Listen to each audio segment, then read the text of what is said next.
Deborah, thank you for joining me here at the campfire sessions today. I'm delighted to be here. Thank you for having me.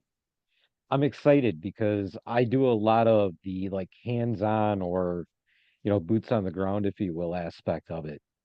And you handle a lot more of the clinical aspect of mental health. So I think we're going to have a lot of fun in this conversation today. I think so too. I'm really excited. Well, go ahead and talk to me a little bit about your background and how you got to where you're at today. Sure. So I'm an applied developmental psychologist, and I got my training so that I could do both clinical work and research work. But I started out looking at all the things that most people, I'm an aging specialist, I look at the second half of life. And I was looking at everything that we don't want to expect when we grow older. The things that scare us, things like Alzheimer's disease and frailty. That's really what I was focused on. And it wasn't until I went to a dinner party and was so excited to talk about all of my work, palliative care, all of these things that frighten everyone. And he said to me, so the person across from me said, "What do we have to look forward to? you know we're all aging. What is there that we can say, hey, I have this to look forward to?" And I'll be honest with you, I was stumped. I didn't have an answer for him, and that was like a wake up call for me. Like, what am I doing? Am I putting a band-aid on everything no one wants? So I pivoted to look at the development, how we're built, to live our lifespan, and started to look at everything we have to look forward to, which is our emotional journey.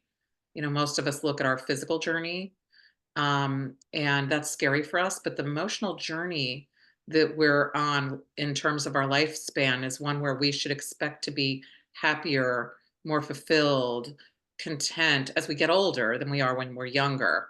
And I said, all right, I'm in. And that's when I started to really focus on a midlife stage where we're built to want to give back. And within that is mentorship. And I really thought, I can do this. This is something that isn't putting a band-aid on things. If we are mentoring and connecting with others, we're really, both the mentor and the mentee are gaining. So that's how I got into this. I then started to talk to people, and I formed the Mentor Project with a group of other like-minded people to get mentors connected to mentees. There were all these people who were not happy because they weren't connecting with people. They just needed a place to connect. And that's what the Mentor Project was. So I've been writing about and talking about mentorship. It's free for everyone. It's a way that we can engage with others that's positive, that's really emotionally and mentally um, very like soul cleansing for all of us. I love that. And, I think about the work that I do. In the outdoor world, there is the idea of mentorship as far as, connecting with somebody to learn how to go hunt or do this or do that. And in our box, we don't think too much about it outside of, we're just learning how to go do this skill that we enjoy. But then there's that other aspect of life, our daily life, where, as you talked about, we're unhappy and we're always looking for a new answer to get us to go forward. But when we bring up that word mentorship, we run for the hills. It's a scary idea because we're vulnerable. Hmm. And I know that works the same no matter what your environment looks like. The idea of being vulnerable is really difficult because you got to step outside your ego, you got to step into fear and the unknown. So talk to me a little bit about what that looked like for you, how you started bridging that gap and started making those connections and feeling comfortable and okay with it. So I was somebody who used to sit in I was on the 13th floor of a building, kind of by myself. Researchers are like that. We're like cats, and we kind of go off by ourselves and do our work. And when I started to look at mentorship, it was a big shift because mentorship, you are not in a corner by yourself. You have to, like, the whole goal is to connect. So I started connecting with people and hearing that the mentors were getting so much from being mentors. Everyone hears about the mentees and all that they get. The mentors know that somebody's carrying on their knowledge, skill, or value. If it's hunting and you're passing down your skill or value, it doesn't just land there. That becomes a part of that person's tradition. It's part of their value and their culture now. So the same as the workplace, it doesn't matter. It's all the same.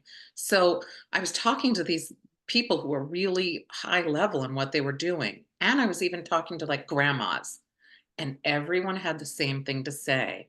So what happened was Bill Cheswick, he's one of the fathers of the network firewall, which is how we're communicating here. And he said, I'm getting ready to retire. I'm going to be living on a farm, and I don't have any connections to people to mentor. And it was making him feel irrelevant, like he wasn't useful, like he didn't have any purpose. And he wasn't alone. There were all these other people that were saying the same thing. And I thought, wow, you people who have all these accomplishments can't connect with mentees. People would pay money to meet with you. And so we started with like a small group, about 7 people, and we started to get Bill out into schools to talk to kids. And that was the beginning of it. And then Jen Snow came on board, and we moved from 10 to 60, then to 80, then to 100 mentors, all people who wanted to give back and felt like they needed relevance and they needed, some kind of purpose. They were all accomplished. So we started to get all of these mentors connected with students. And just last year, we're 5 years old now. We gave away about $3 million of mentorship hours to students in 5 countries around the world. And, you know, we now have people who are connecting in huge ways and, changing communities and changing the world. I never knew beforehand how one person can change an entire community. They just do one thing with somebody, and it grows and it blossoms and it moves beyond them, and it really is kind of like It's a Wonderful Life, the movie.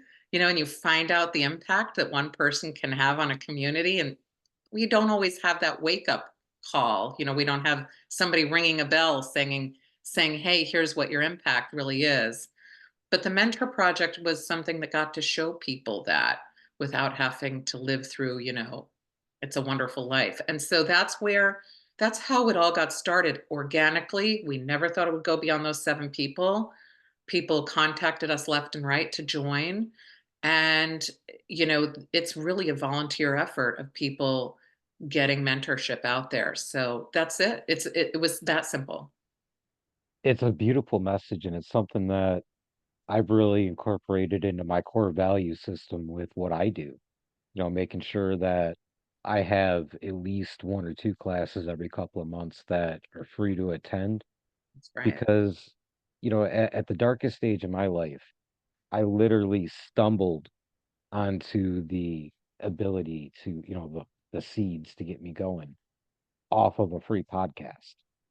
Wow. And I've always wanted to emphasize and keep that to be a part of it.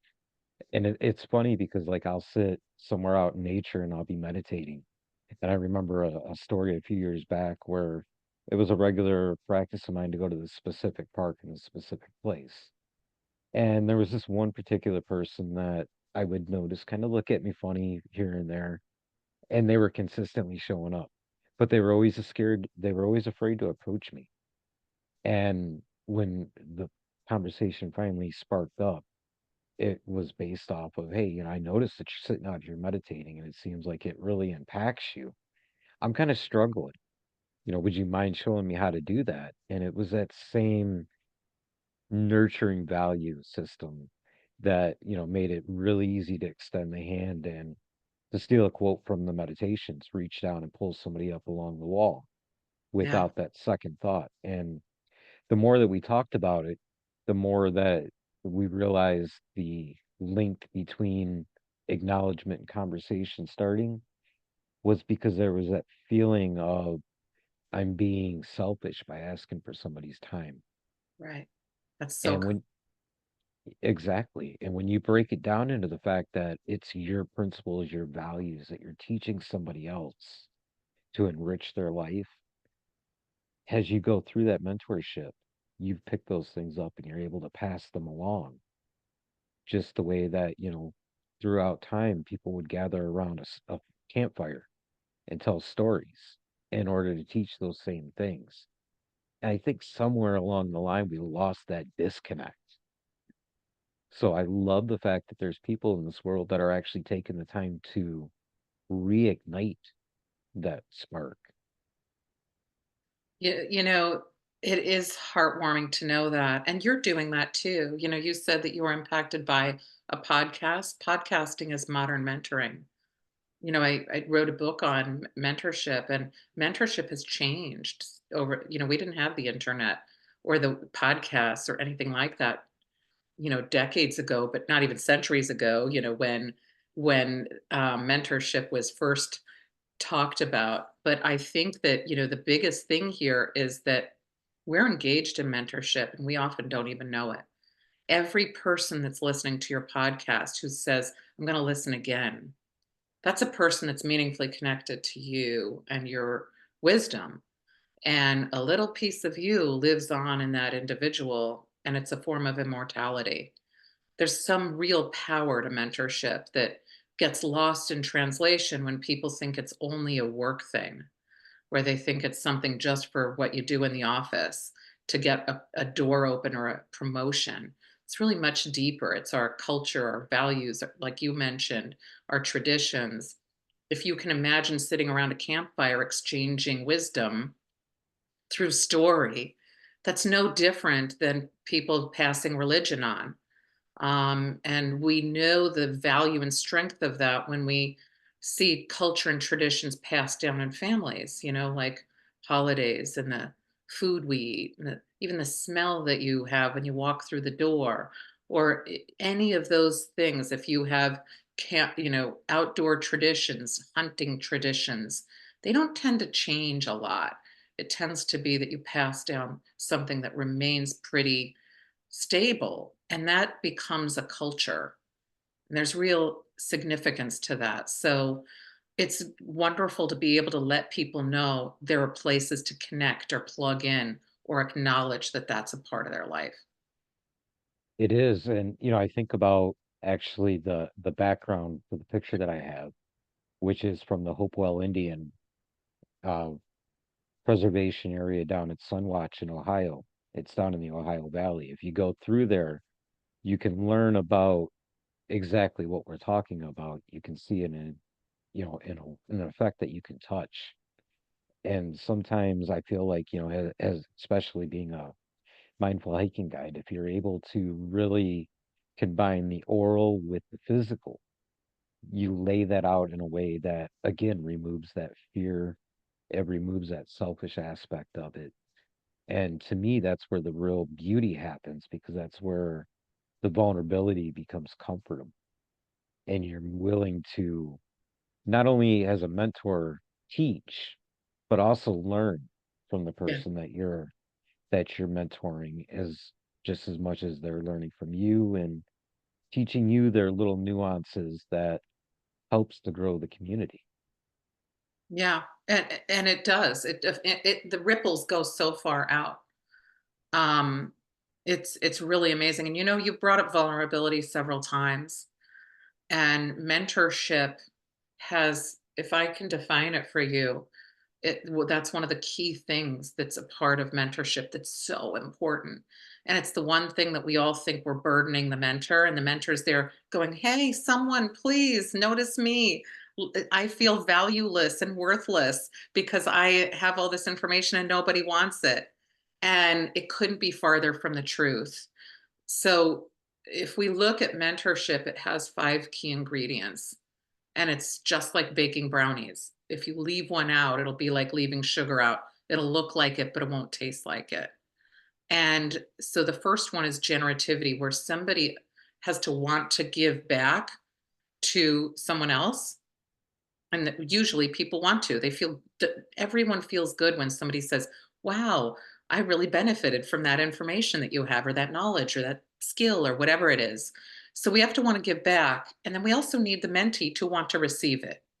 If there's a disconnect there, then that's the first, cross off. We're not gonna have mentorship. The second thing is it has to be intrinsically motivated.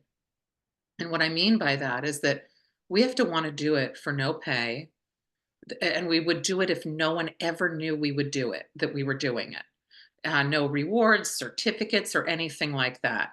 So, an example of that is if I said, "Hey, would you like to go volunteer your time at a soup kitchen giving food to hungry, thirsty people?" Almost everybody says, "Yeah, I would do that." And I'd feel good about it.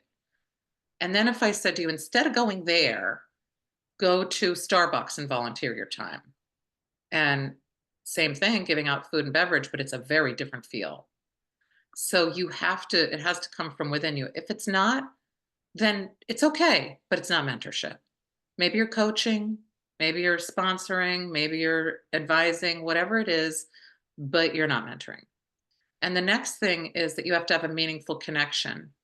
You have to care about the person. Both people do. If you are matched with somebody that you don't always know if you're going to like that person. And it's okay if you don't. And it's just not mentoring. It's okay. Like, that's fine. And the next thing is trust, like you mentioned. This is one of the most critical because vulnerability is one of the hardest things we all have. We have to trust somebody because everything inside of us is so valuable. All of our emotions, our feelings, our skills, our values, whatever it is. We don't want to just, be vulnerable in front of somebody. So we have to know that our mentor isn't going to throw us under the bus, that they're not going to say, "Oh my gosh, I can't believe you don't know that." Nobody wants that. Or, "Are you kidding? Are you wasting my time?" That never happens, but we all think that. And the mentor has to know that the mentee, the person that they trust, that the mentee is actually going to do with something that with what they're giving them, because what we have in us is valuable, right? We don't want to just throw it around and it doesn't land anywhere. The person that's taking it is our legacy. So we have to have that two-way street. This is the one that gets people most often to say, "I don't want to do it." And so that's one of the key ingredients there. But finally, there has to be a goal. So the person that came to you and said, "I'd like to learn how to meditate," that person watched you for a while and got to the point where he finally trusted you, right? And he finally was able to be vulnerable and he had a goal. He was like, "Can you show me what you do? I'd like to learn that." That was mentorship right there, summed up with everything. And you said, "Yeah, I'd like to do that." So mentorship is really very basic, very easy, very simple. If you're getting paid to mentor, you're not a mentor. But otherwise, as long as you trust each other and feel connected, you're mentoring. We're doing it all the time. And there's got to be that definite open door communication with, again, the vulnerability to understand. Because I remember actually going through a part of the process where I picked up a mentor to help me move things forward. And at that time, I had put the podcast down and I was focusing on other things. And as soon as I talked about bringing the podcast back, realizing that it was such a key part of what I do, he pretty much booted me out the door. So, without really any explanation, it was do this, do that. And I completed those tasks and, there was no setup for a follow-up. So I feel that on top of the trust, you got to have that real deep communication, have those conversations That's a meaningful connection. You're right. yeah, to really build up that understanding so you can apply things. Because, in reality, on the long-term trail of things, I had taken the podcast, set it aside to focus on other parts, but I never put those other parts down. I just reincorporated the podcast, realizing the value and the importance of it. And that was something that was where the disconnect happened. And being able to actually go back and look and understand those things, it removes a lot of the, well, I guess everything was negative because that fell through.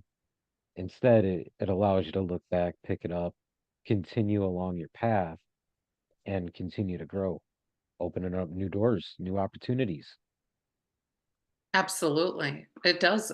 It opens doors, but there's also even something really powerful. So you go and you meditate while you hike, or you may get yourself into a place where you're becoming much more mindful. If we're mindful of those who mentored us, it's really powerful because you get to see how people impact you and the importance of them. And then if you take while you're out, and you say, "Who have I mentored?" That's like boom. When people do that, they cry because they realize they made an impact. Most of us go through life and we don't even realize we make an impact because we're just putting one foot in front of the other. It's really one thing to know you have a mentor, but it's another entirely to know that you mentored others, because then you know you mattered and your footprint matters. So I really encourage people to take a moment, and there's somebody named Bob Lefkowitz who is a Nobel Prize winner in chemistry from 2012, and he made a legacy tree, and he put down, just like we do with ancestry.com, you find out all the people that you're related to who are above you, and anybody who you've any of your own descendants, and everybody to the left and the right. Well, he did that with his mentors. And the really powerful thing that happened was he put it in a journal article, and then he went to a conference and somebody read it, and they said, "I'm 5 degrees Lefkowitz." And he said, "What do you mean?" And he said, he said he's 6 degrees Lefkowitz. And he said, "There are 5 people between me and you." So Bob said, "What are you working on?" And the guy started talking to him, and it was everything Bob had been working on. And he got to see how it moved out 6 degrees away from him. And he was using all the same terms and words. It was like the most impactful thing that he ever had in his life, because he knew that his ideas and work lived on in others. And it wasn't going to stop with this guy. And most of us don't do that. We don't look and see, where did our information go? If you're sitting around a campfire, who's telling somebody else something? Where does that go? It doesn't end at that campfire, but we don't often think about that. So I encourage everybody to really formulate your own legacy tree, because it's one of the most meaningful things that we can do. It's easy to look at our children and say, okay, I've taught them and I'm aware of those. But in our world, the fast pace that we live, to slow down and actually be mindful Mhm. of the people that see us and how our actions really truly do reflect upon the world that we live in Yeah. is is one of the most important aspects of outdoors of being an outdoorsman, and that's stewardship. And being aware of that, it does have this monumental feel. Yes. Being outdoors, it feels, there's so much noise. And by noise, I mean emotional noise, physical noise that you hear, everything in our surroundings in a city. So I live in New York, and it's a whole different feel than when you go and there's just no noise. You feel then the vastness of everything. And you get to feel like, I'm one person, but I'm here with the vastness. It's really a transformative thing to be able to put yourself in that situation, in that position, because it makes you, it sort of forces you to see where you are in the world. And you have to then face some of the things that you say, "I don't like this. And I do like this," but you have to face those. It's really a powerful thing. It is. Actually, you're in New York, you said? Yeah, Have you ever been to Watlin's Glen National Park? I have not. There's this really beautiful waterfall, and behind the waterfall, there's what they call the eternal flame. It's just a flame that goes up and it's always going. I remember actually hiking up that trail and just, realizing the impact that it's having on me physically, Yeah. and getting to that point, looking at the beauty of that flame. and just, standing there and reflecting on it for a few minutes and realizing that that's what drew me there was what I had read in a article online was just how magnificent it was. And I got there and putting the meaning behind the words that I had read in an article is just like putting your one foot in front of the other each and every single day to achieve whatever your tasks are. And then when you get to that task, you're realizing the long-term effect that it's going to have, whether you see it or whether you feel it. It's out there and it ends up, if you put intention and mindfulness behind it, it's one of the most beautiful thoughts that one can possibly have. For sure. For sure. Once we can clear our minds, we aren't checking boxes anymore. And that's what we tend to do when we are in our day to day. We're checking boxes. I have to do this. I have to do that. I need to accomplish this. And that becomes pressure. And that becomes a desire for more of stuff, whatever it is. We add more boxes. We love to check boxes and then add more boxes to check. Once we've got them all checked, we're like, let me add some more. That goes away when you're outdoors. There aren't any boxes outdoors if you're out hiking or you're out doing anything in nature. Those are gone. And that is something that we need to do. It's a reset for us to give us a sense of what boxes are important because we don't need to hoard stuff. And by that, I mean useless information and useless tasks. We should go get rid of them every now and then. And that's the way to do it, just like you're talking about. Oh, definitely. And down in bottom half of Indiana, there's a state park that's called Turkey Run, and its big claim to fame is this massive staircase. I've taken a couple of people there to hike it, and when you get to it, it's probably about three-quarters of the way through the trail, and it's a pretty rugged trail. So you're already kind of tired, kind of exhausted. And if you've gone the wrong way and you've got to ascend those stairs, you learn real quick how to let go of things in your head. Yeah. Because as you're going up, you see people that are struggling. You get that visual reminder. And you're 100% correct in the fact that as we go through life, we collect every single footstep. We put it into our invisible backpack. It weighs us down. It makes the journey a lot harder. And if we take the time to go out on a strenuous hike like that, we see the effects that that has on us physically because we feel it. If we don't ever do those kind of things that test us, we ignore that fact and we just continue to let it dictate our life. And through, a mentor process, that's actually a big part of the journey is being able to reflect on yourself and let those things go. Oh, for sure.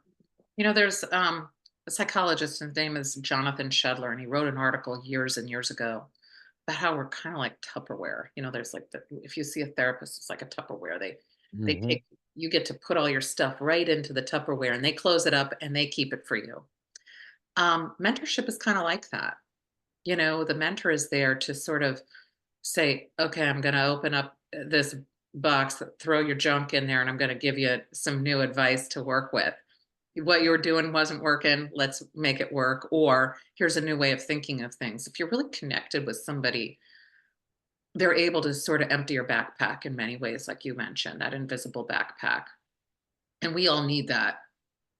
It's one of the funnest aspects of my meditation class, actually, because obviously with wilderness meditation, it's presented differently than what most people are thinking it's going to be.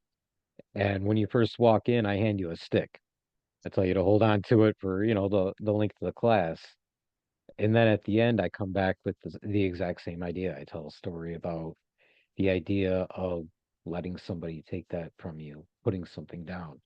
And then I go around, collect the sticks with whatever thoughts or whatever somebody's carrying that they need to let go. And it's a very powerful exercise.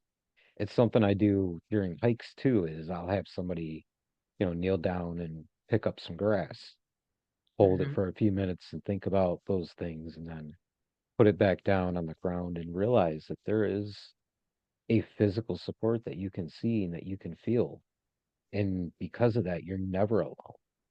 You have Yeah. the ability to let something go in order to gain something new. Yeah, that's beautifully said. When we're thinking about life and our life journey and everything that we have going on, we can be alone with our thoughts, but we always need to be connected with others. And, one way that we can also feel connected is, you can feel so lonely in a crowd. So many people say it. They'll say, I'm surrounded by people, but I feel lonely. And when you go and you're able to digest everything and process it, which people do when they're outdoors, you get to see how really connected you are to others. Wow, this person said this. I'm going to now process it.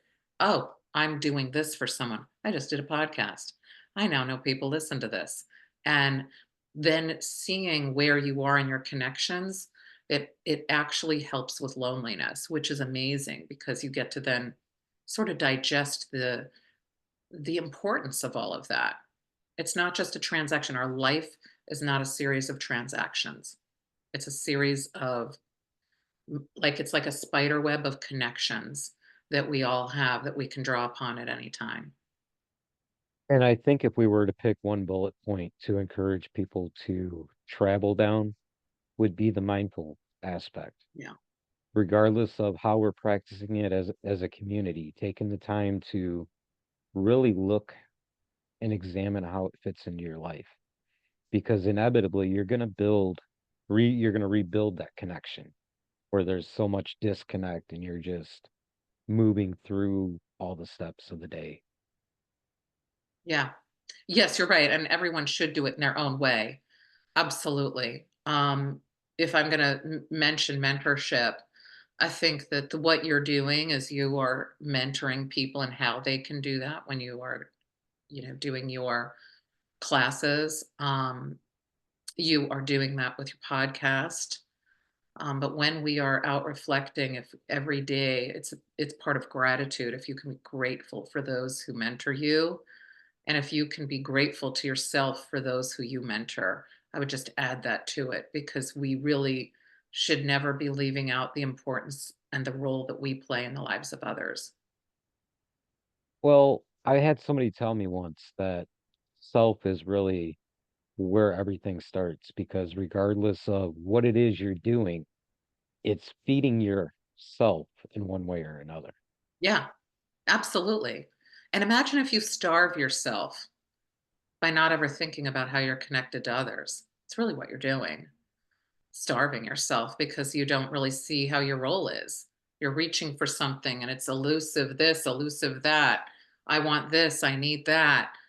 Where are you in that? Why do you need it? That sort of a thing. So, most people, when they meditate in whatever way they do, or however they're mindful, they're doing all of that. But a lot of us in our day to day don't realize or understand how well connected we are. All we have to do is look to our left and to our right. We've got a mentor there. And it may not be a mentor at that moment, but it's a potential mentor, someone that we can share our knowledge with, or someone that can share their knowledge with us. And it's as simple as it could be a tradition that gets passed down, a recipe that gets passed down. It could be um, this is the way that we do this outdoors. Whatever it is, it doesn't matter. It may seem trivial at the moment, but if you think about religion and how that gets passed down, whatever religion you are, it's important to people. If you come to a family gathering and it's for a holiday and you know what to expect when you go in there, what food is going to be served, what meal you're going to be eating, that's mentorship that's been passing that down. It may seem trivial at the moment, it's just a recipe, but it's not. You're connecting people through a shared sensory experience. When you're walking with people and you are talking with them, you are mentoring them in a new connected experience. So I say that just to encourage people to realize that we're more powerful and we're bigger change makers than we know. I think when you put it that way and you get somebody thinking down that trail, you're battling that internal feeling of isolation.